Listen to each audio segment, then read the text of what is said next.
Mosmirënjohësi dhe i pabesi janë më të rrezikshëm se armiku. Armiku të sulmon përballë dhe e di nga kush duhet të ruhesh.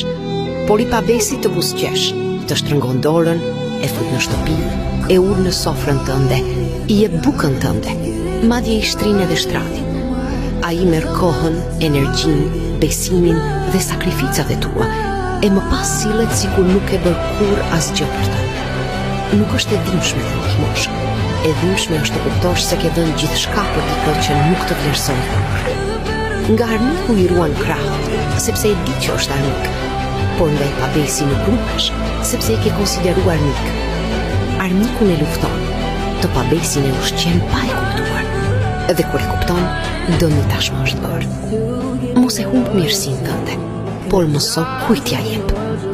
Jo të gjithë e meritojnë zemrën, besimin dhe sakrificat e tua. Mirënjohja ndërton marrëdhënie. Mos mirënjohja dhe pabesia i shkatrojnë.